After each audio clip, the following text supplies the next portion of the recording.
Hello students, I hope you will be happy. Here our topic is the fundamental theorem of arithmetic. Perhaps you know about this, but I explain you about the fundamental theorem of arithmetic. There are two types of fundamental theorem of arithmetic. You know about the primes and composite numbers. तो composite number और prime numbers के जो between जो relation हम बनाएंगे वो हमारा बन जाता है क्या the fundamental theorem of arithmetic. यानी कि प्राइम फैक्टराइजेशन जब हम करते हैं किसी भी कंपोजिट नंबर का तो वही हो जाता है हमारा the fundamental theorem of arithmetic. और फंडामेंटल थ्योरम ऑफ अर्थमेटिक की अब डेफिनेशन क्या होगी तो हमें पता होना चाहिए कि डेफिनेशन क्या होती है इसकी। तो डेफिनेशन ये हो जाती है कि किसी भी कंपोजिट नंबर को एवरी कंपोजिट नंबर एक्सप्रेस्ड और रिटेन और factorise as the product of the prime numbers. और दिस फैक्टराइजेशन इज यूनिक। ये जो फैक्टराइजेशन है ये क्या होता है हमारा यूनिक होता है but except the order in which the prime factors occur. क्योंकि लेकिन इसका ऑर्डर यूनिक नहीं हो सकता। ऑर्डर को तो आप किसी भी ऑर्डर से लिख सकते हैं, किसी भी मेथड से लिख सकते हैं, राइट कैसे 2 मल्टीप्लाई 3 कर सकते हैं, 3 बाई मल्टीप्लाई 2 कर सकते हैं। लेकिन जो होता है फैक्टराइजेशन या तो वो बिल्कुल यूनिक होगा। एक नंबर का एक ही दो तीन फैक्टर जैसे फैक्टर आप नहीं कर सकते। जैसे कि आप कहते हैं कि भाई कोई नंबर आपने ले लिया कि इसके फैक्टर 2 3 है तो इसके फैक्टर हमारे 3/3 भी हो सकते हैं, ऐसा नहीं होने का।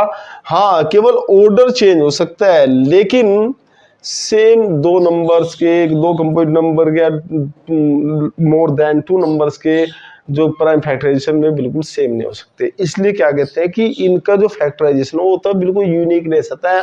हर एक नंबर का जो फैक्टराइजेशन होगा वो बिल्कुल अपार्ट बिल्कुल अलग होगा, सेपरेट होगा।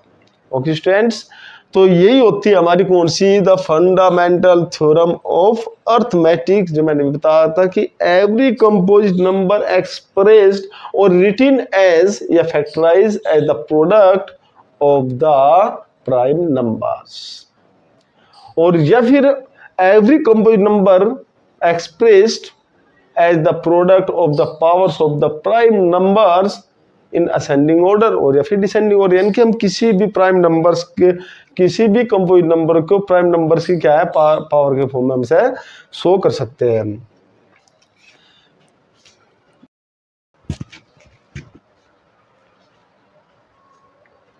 तो स्टूडेंट्स फॉर एग्जांपल आप ले लीजिए। जब आप एग्जांपल लेके जा सकते हैं, एग्जांपल में क्या होगा जैसे कि आपने लिया एज 140 तो आप 140 कर लेंगे तो 140 को आप प्राइम फैक्टराइजेशन फॉर्म में लेंगे तो आप 140 के फैक्टर करते हैं कि 140 2 से आप डिवाइड कीजिए। जब 2 से आप डिवाइड करोगे तो 2 से डिवाइड करने पे आता है 2 7 जा 14 ये 0 हो जाएगा। फिर 2 से आप डिवाइड कीजिए 2 3 जा 6 और यहाँ पर 1 बचा 1 के ऊपर आप यहाँ 0 रखें तो पुट हो जाता है हमारा 10 और 2 5 जा 10 और यहाँ पर रहता है कि 2 फिर ये यहाँ पर जब भी किसी नंबर में लास्ट में 5 आता है तो 5 से ही डिवाइड होगा तो आप 5 7 जा 35 और यहाँ पर आप लिख सकते हैं 7 1 जा 7।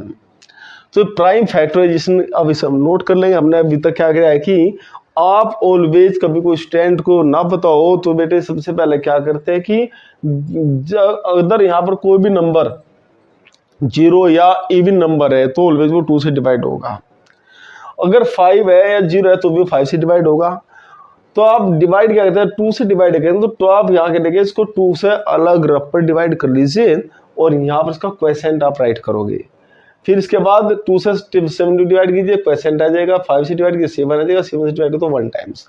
तो 140 को आप क्या करेंगे प्राइम फैक्टराइजेशन की फॉर्म में लिखेंगे आप 2/2 मल्टीप्लाई 5 मल्टीप्लाई 7 और पावर्स की फॉर्म लिखोगे तो 2 मल्टीप्लाई 5 और मल्टीप्लाई 7 लिखाना है कि एवरी कंपोजिट नंबर 140 का एक कंपोजिट नंबर था और कंपोजिट नंबर को हम क्या कहते हैं the product of the powers of the prime numbers ये इसकी पावर भी हमने ली, यहाँ पर इसकी पावर कितनी हो जाएगी, ये 1 होगी, इसकी पावर भी यहाँ पर 1 हो जाएगी।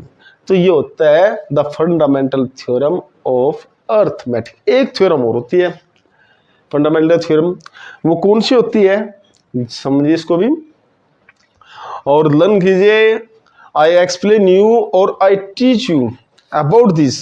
आपने 2 क्वेश्चन कभी किसी डिजिट किसी भी नंबर पॉजिटिव नंबर की पावर आप नेचुरल नंबर कर दे कि क्या उसका एंड 0 पर हो सकता है, ये चेक करना होता है। जैसे कि whether 4 power n can end with the digit 0, यानी कि जिसका यूनिट प्लेस का जो डिजिट है क्या वो 0 हो जाएगा, n कुछ भी हो, यानी कि n कोई भी नेचुरल नंबर हो सकता है।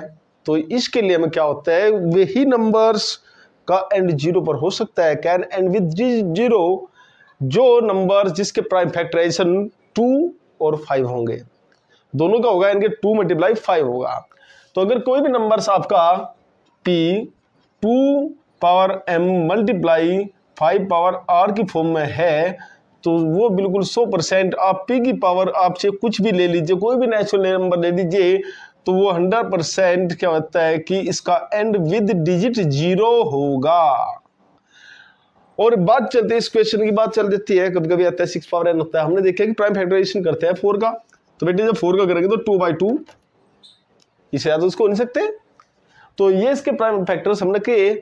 लेकिन जो प्राइम फैक्टराइजेशन की यूनिकनेस क्या होती है, गारंटी कर देता है इस बात की कि इससे अलावा कोई भी अलग फैक्टर नहीं हो सकते, क्योंकि जो होता है यूनिकनेस होता है फैक्टराइजेशन, और इसलिए इसके फैक्टराइजेशन में प्राइम फैक्टर में 5 बिल्कुल भी नहीं है। जब 5 बिल्कुल नहीं है तो इसका एंड हम क्या कर सकते हैं, can not and with digit 0, यानी कि 4 की पावर n का एंड आप can not and with digit 0।